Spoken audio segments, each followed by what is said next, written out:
அண்மைச் செய்தி. தமிழக அரசுக்கு வானிலை மையம் கடிதம் ஒன்றை எழுதியிருக்கிறது.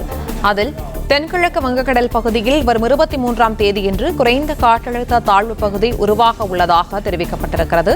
தமிழக அரசின் வருவாய் நிர்வாக ஆணையருக்கு வானிலை ஆய்வு மையம் இந்த தகவலை தெரிவித்திருக்கிறது. கூடுதல் விவரங்களை இணைப்பில் காத்திருக்கும் செய்தியாளர் மாணிக்கம் வழங்க கேட்கலாம். மாணிக்கம், வணக்கம். இந்த கடிதம் தொடர்பான விவரங்களை பதிவு பண்ணலாம்.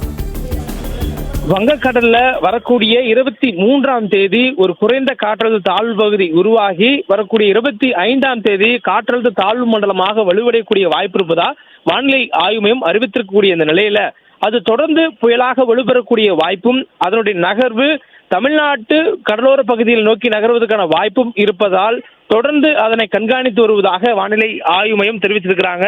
மேலும் இது தொடர்பான ஒரு கடிதத்தையும் தமிழ்நாடு அரசுக்கு இந்திய வானிலை ஆய்வு மையத்தின் சார்பாக தென்மண்டல தலைவர் பாலச்சந்திரன் அவர்கள் தமிழ்நாடு அரசுக்கு எழுதியிருக்கிறார். அதுல இந்த குறைந்த காற்றழுத்த தாழ்வு பகுதி உருவாகி அது காற்றழுத்த தாழ்வு மண்டலமாக வலுவடையக்கூடிய வாய்ப்பு இருப்பதாகவும் அது தமிழ்நாட்டை நோக்கி நகர்வதற்கான வாய்ப்பு இருப்பதனாலும் தொடர்ந்து வானிலை ஆய்வு மையம் கண்காணித்து வருகிறது என்ற முதற்கட்ட தகவலை தற்பொழுது வானிலை ஆய்வு மையம் அதிகாரப்பூர்வமாக தமிழ்நாடு அரசுக்கு அந்த கடிதம் மூலமாக எழுதியிருக்கின்றனர். தொடர்ந்து கண்காணிக்கக்கூடிய பணிகளையும் அது தொடர்பான நடவடிக்கைகளை எடுப்பதற்கும் முன்னெச்சரிக்கை நடவடிக்கை மேற்கொள்வதற்கும் தமிழ்நாடு அரசுக்கு முன்கூட்டியே, அதாவது இது உருவாவதற்கு ஏறக்குறைய இன்னும் 4 நாட்கள் இருக்கக்கூடிய நிலையிலேயே அந்த தொடர்பான முன்னறிவிப்பை தமிழ்நாடு அரசுக்கு முன்கூட்டியே இந்திய வானிலை ஆய்வு மையம் அதிகாரப்பூர்வமான ஒரு கடிதத்தின் மூலமாக தெரிவித்திருக்கிறது.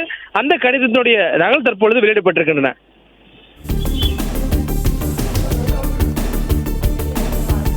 விவரங்களுக்கு நன்றி மாணிக்கம்.